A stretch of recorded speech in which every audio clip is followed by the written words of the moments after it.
Good morning, snaps. Okay, I was trying to do a live video a while ago and I think something went wrong. I hope you guys are doing great today.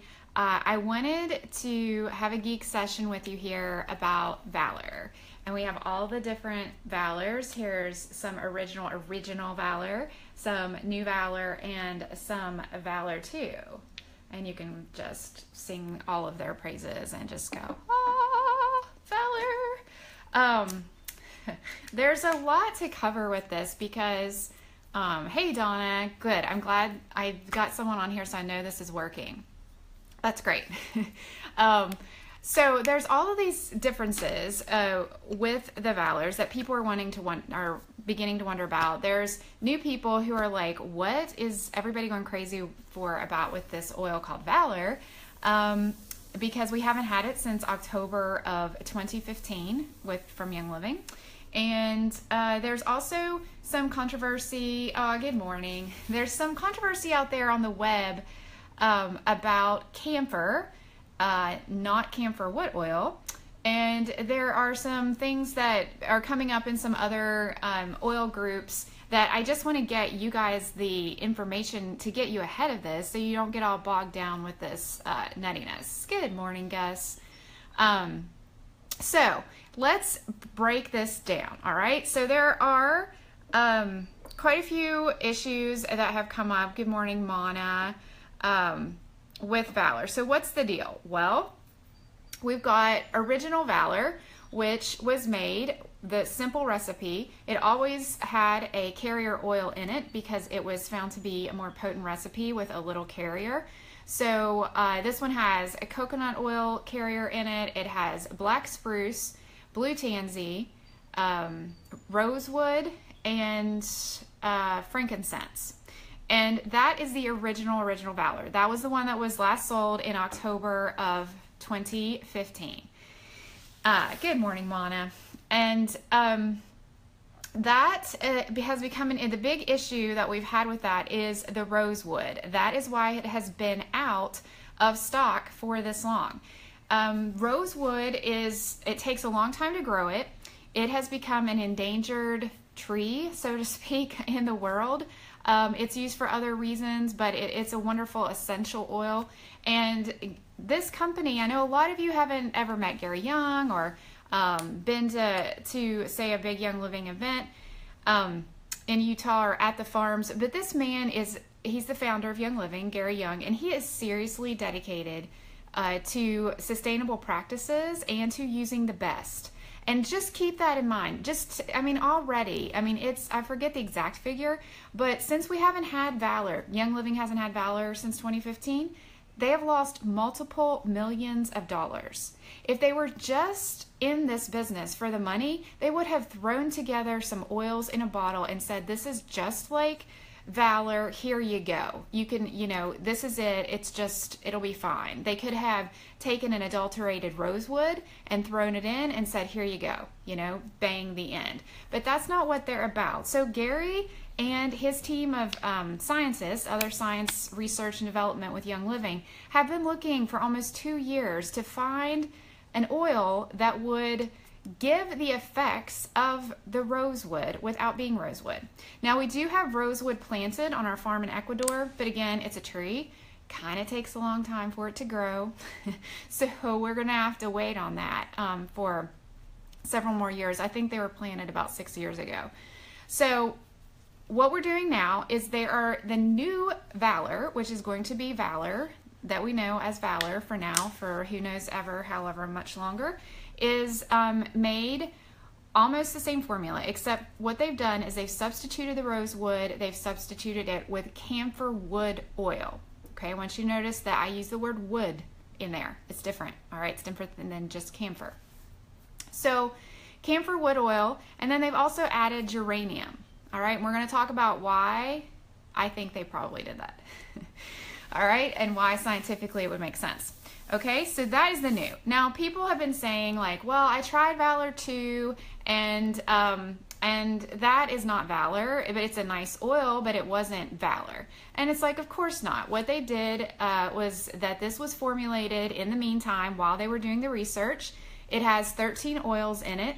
They are all very calming, very calming, not sedating, but very relaxing oils. And this oil has, a lot of people love it. It doesn't smell like original Valor, but a lot of people use it to relax, because this was one of the biggest things Valor was used for, was those who felt very anxious a lot of the time, had fear issues, had issues with courage or issues with taking steps, used for kids in going to school on their first days or for events that made them nervous, used by symphony performers when they get up on stage. They still, after 20 years of performing, can still have stage anxiety. So it was used a lot for that. So what they did was, like, Gary made this and said, this will help relax. It isn't the same. That's why we call it Valor II. All right. It's a different oil. It's nice and by itself, but it's just totally different. Okay. So what are the issues that have popped up in some other groups lately? One of them is that when you research camphor on the web, a lot will come up and it will say that, like, this is really a danger. This is a danger to people who suffer from seizures, or are on seizure medications, or perhaps even some other neurological issues. So let's take a look at that. We're going to look at that one first. So one of the things that you have to realize is that there are no studies, no lawsuits, nothing out there where a young living essential oil has ever harmed a person. Okay, that's number one, to take an effect. Number two, why is that? There's a huge difference. This is why we stress seed to seal with this company and the quality of essential oils. People think, oh, they're just saying that to sell something, and it's like, it's so not true. It is so not true. The difference of putting a frankincense on you that is real, that hasn't been adulterated, next to a frankincense that can actually poison you and do all nasty kinds of things to your tissues and your skin is huge. That's a huge difference. It's like going to get a pill or some food from a pharmacy or bakery that you trust versus one that is completely, you go in and you're like, I'm not eating anything here because there are roaches crawling all over, there is slime on the tables, and nobody has cleaned here in 2 decades.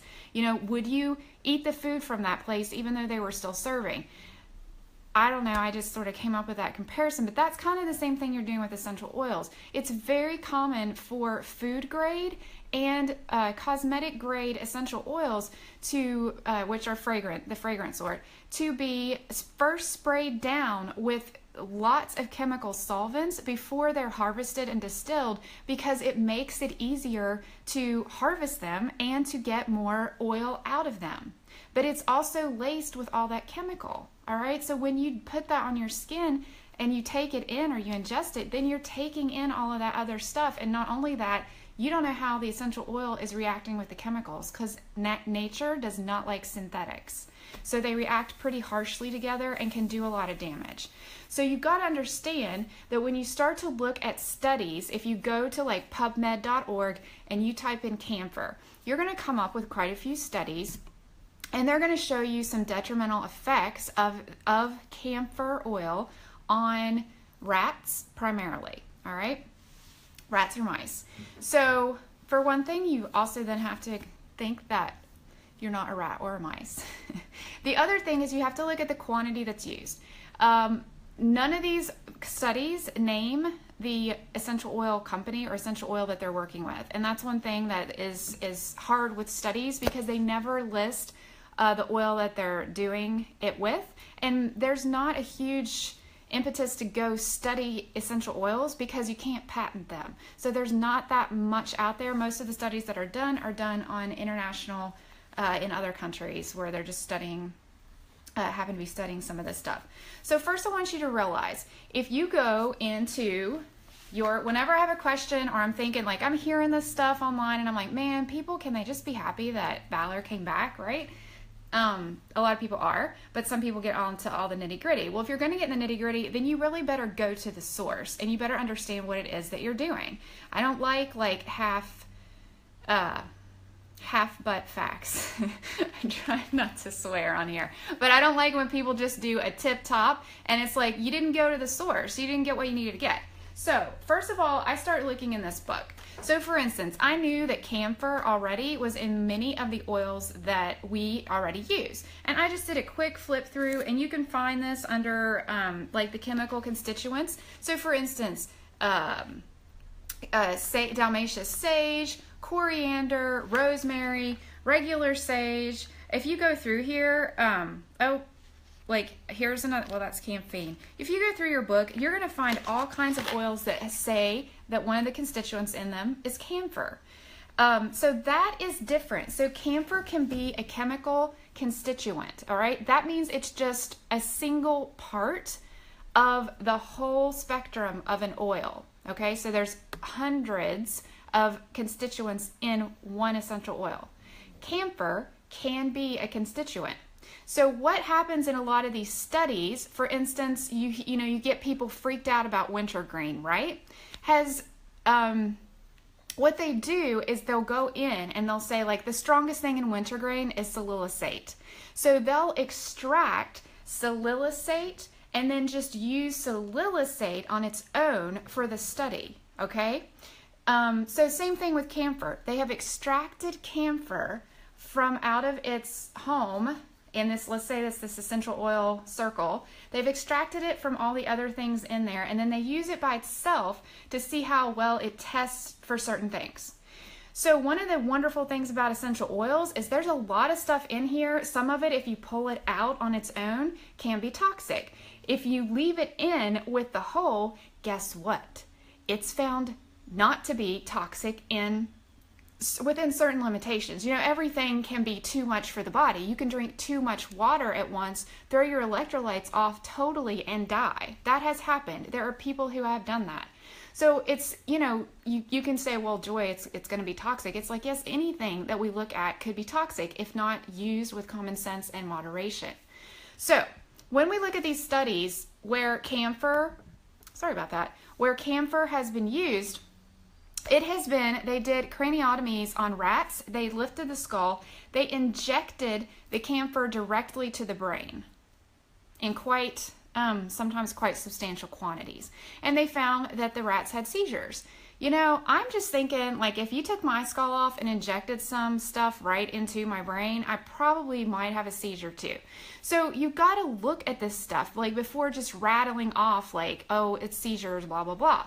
The other thing is, if you have a child or you yourself or someone in your family is on seizure medications or is prone to those, then it is vital that you take what you have, what you might use as essential oil, and you talk with your doctor about that. Let them know what things that you could be using and use your common sense with that. Seek a doctor's advice. That's highly important. So you always want to be cautious with anything. If you have a hypersensitivity to things, then you got to be cautious about it, right? It just makes sense. So that's one thing. The other thing is it caused seizures in very large ingestions, meaning I think it was like 10 grams. Do you know how, these are milliliters. This is so small compared, 10 grams is a lot. So if you ingested that in one whole portion, that's, of course, it's too much toxicity for the body to get rid of at one time, all right? So just keep those in mind. Keep that, go look at studies when you see this stuff, when people start popping up, like they just read it on somebody's blog that it's toxic. Well, it's like, well, let's get to the bottom of it and see, okay? So again, that is all of those studies that you go look at that have been cited for this, messing with people with neurological disorders or seizures and whatnot, has been camphor extracted from some other whole, all right? So camphor wood oil is something different. It's not a constituent, okay? It's a whole in itself. It's a whole made by nature. Like, it's a whole molecule full of hundreds of constituents, okay? So that is what we are using with Young Living. And they have partnered with a farm. Our camphor wood oil is coming from a farm in Taiwan. Now, it's not wildcrafted, it is from a farm, and that makes a big difference. Wildcraft is like when you go, like if you've ever gone foraging, my dad used to go ginsenging, have you ever had, or sassafras hunting, and he would come back and we'd have like that sassafras root and have really good tea. So that's kind of foraging, that's like finding like wildcrafting, okay? That's like you'd go out in the forest and just keep looking for like a camphor wood tree and you're like, oh, here it is, let's take it down and let's go make some oil. So they grow differently. The roots do different things. There are different, you don't know what it's been exposed to. It could have, you know, the ground. It could be in an area where like a farmer drains his farm water, where he uses a bunch of agriculture pesticides and stuff like that. You don't know what it's been exposed to. The root system also does something different, which means it pulls different minerals, and believe it or not, it can look the same under a microscope. You can identify it as, say, you know, this is a camphor wood tree, but the spikes in the constituents will be very different than if you farm it. All right. So that's with any plant, just FYI. That's why we grow our lavender in France and on the Mona farm in Utah. And they're both very, very different, actually, those lavenders in the constituencies. Still lavender, but just little differences. So that's something to keep in mind. And that's why we really, again, it goes back to seed to seal, why that's so important. Okay, so next, the other controversy is just like, well, wait, I have to tell you a little bit more about camphor wood. So when you start looking up camphor wood, you are going to see that it comes in, it can be fractioned. Like you hear about coconut being fractionated, coconut oil, or caprylic, I forget what the rest of the word is, triglyceride. Sorry, that's also coconut. So when you see that, like on the back of your Valor, it says caprylic triglyceride, that is a form of coconut oil that has been fractionated. It's a form of fractionated coconut oil with tiny molecules, so it's not so greasy on your hand. So that obviously, when you fractionate something, it does a little different. So there's 4 fractions known of camphor wood tree oil. Those are white, brown, green, and blue. I hope the green one's right. So when I start hearing these things and I'm listening to this, I get out my other trusty book. I love the EODR. My other trusty book, which I will show you. No, it's yellow instead of green. Sorry, I knew I was off with that. So this is my other trusty book. It is Essential Oil Safety. It is not light reading. It is basically, you're looking up stuff like an EODR. It is made by one of the top aromatherapists in the United States, who's been with he's not with Young Living. His name is Robert Tisserand. And again, like you have to read this. He's been exposed to a lot of oils that aren't true oils. So you have to read this with a little bit of salt as well. But the wonderful thing is that they have accumulated all of the safety data that is known, which is very difficult to do. And so I look at this and I see, like, let's go and see what's going on. Like, why did Gary find that camphor wood oil was going to be the great substitute for rosewood? And so I heard on a video that Gary, one of the reasons is that it has a high constituency. You can get it with a high constituency of linalool. So when I looked up rosewood, I found that rosewood can be up to like 85% linalool. Now rosewood, I have to tell you, is a miraculous oil. It is like when you have gone whack-a-mole, you're like that whack-a-mole that's popping up everywhere. You're just cray. You've gone off the deep end. You're just like, nothing can settle you.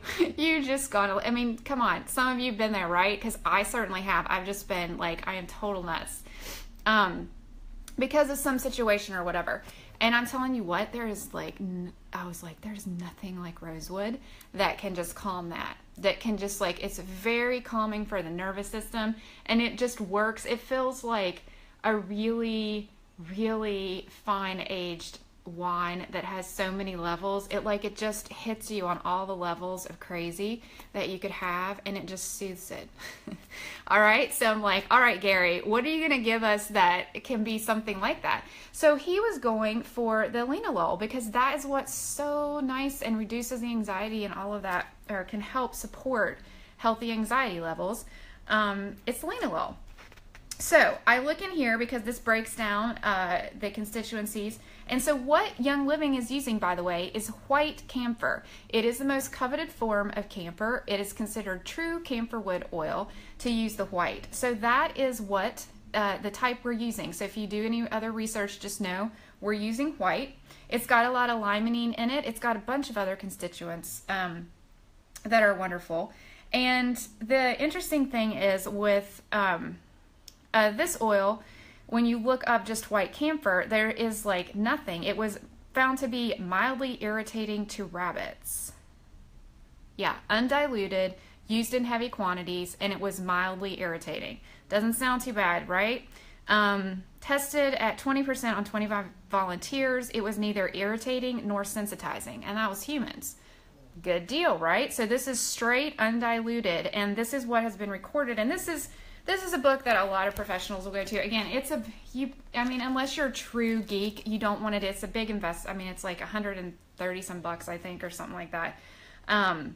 And it's totally geeky, so it's not like a little pleasurable reading. Just warning you if you look at getting it. It was found to have acute toxicity when given to rats in over 5 milliliters at one time. So again, they would have to ingest the whole bottle for it to be an issue, and that was just straight camphor or camphor wood oil. All right.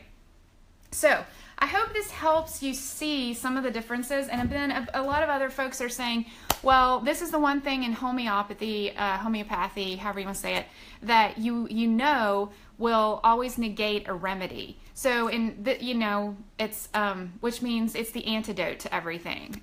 Thank you for Lovins. I love to get Lovins. It's the antidote for everything. And I just have to say, like, if you look at that, if you look up homeopathy and you look up camphor, you're going to see that they use it for everything. It's like if something has gone wrong, camphor. If we gave a remedy and someone's reacting badly to it, camphor. It for everything. And you'll see it for the cray-cray as well as whatever.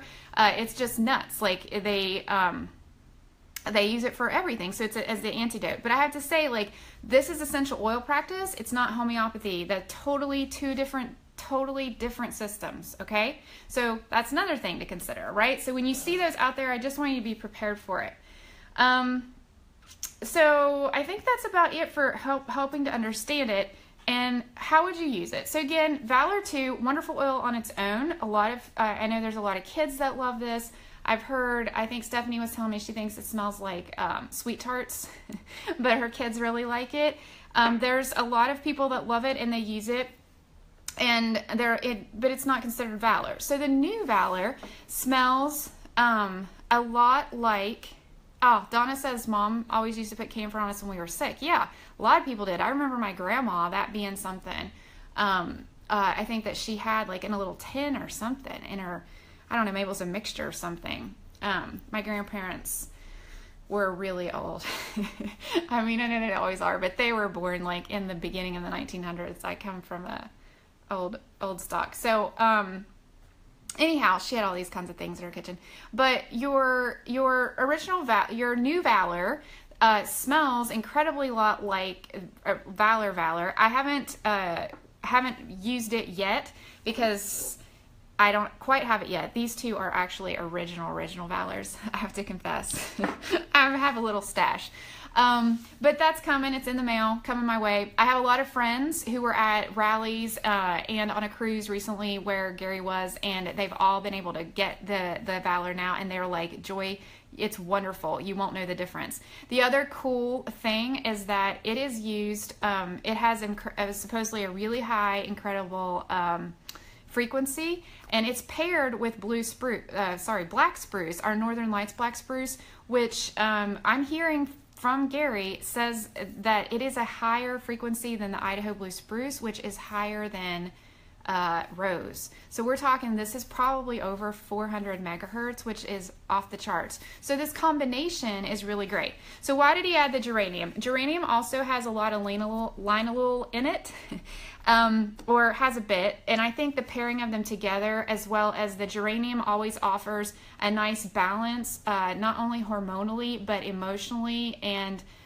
physical well-being. It brings a sense of strength and physical well-being, and I think they're just coupling all of that together to give you the exact same effect. So just so you know, this has been known forever within Young Living as chiropractor in a bottle. It is wonderful for bones. So this is how I'm going to break it down for you. How would you use it? Why do you want to use it? You want it every day. It's one of the most wonderful oils. It's just like the one you just automatically go to every day. You're like, this has to be on. So putting it on the bottom of the feet is great, because every step you take all day long, no matter where you're going, involves some type of courage. It involves some type of faith. For you to, walk across the bridge and it doesn't break and all that kind of stuff. But as you're talking with people, as you're dealing and interacting with your boss, wife, your children, it really helps you stand on your own and stand firm in what you believe. So putting it on the bottom of your feet every morning is great.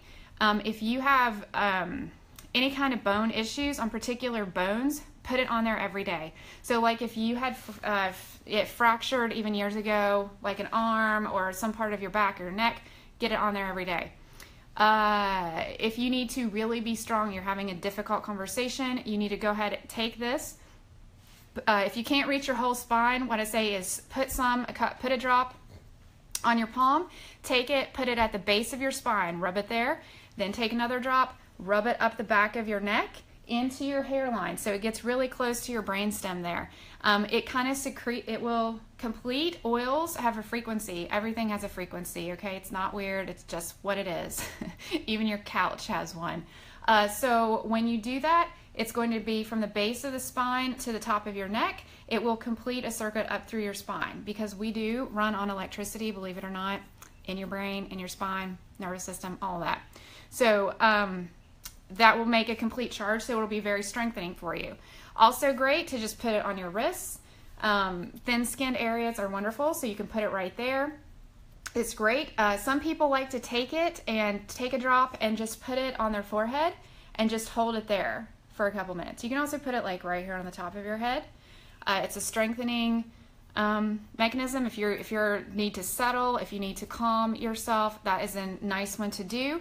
And also, if you are using emotional oils or oils for emotional reasons, particularly, well, it doesn't have to be, I was going to say particularly Trauma Life, but anything that you are doing, if you're going through the feelings kit or using anything like acceptance, release, inner child, forgiveness, all of those, I heartily suggest that you always pair it with Valor.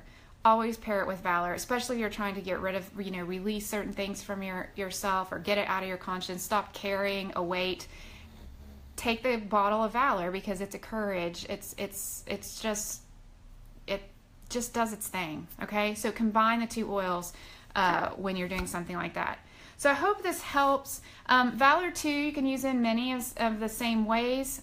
Still a wonderful oil, like I said, it's just different scent, and it was made to do it. And so I want to just tell you, if you start seeing these things online and it's about camphor and camphor wood and why is this, not original Valor, it's because this company is dedicated to sustainability. It's because if they wanted to just do it for money, they would have thrown some crap together in a bottle and said, here you go, here's your Valor, instead of missing out on multiple millions of dollars for the past 2 years. We have a 20-plus year reputation to protect, and they're not going to do it by throwing in some oil that they just passively found while wandering through Taiwan. All right, camphor wood oil is not that. I think we're really blessed to have it, and I look forward to probably seeing it in more of our, possibly more blends. So I hope this helps you guys. If you have questions, please put them in the comments, and I'll do my best to answer. I hope I covered all the stuff I wanted to. I know this is longer, but I think it was necessary for just learning some stuff about what the new product is. All right, thank you for the hearts. I love them. Have a wonderful, wonderful day, and of course, get yourself oiled. Oil now, right now.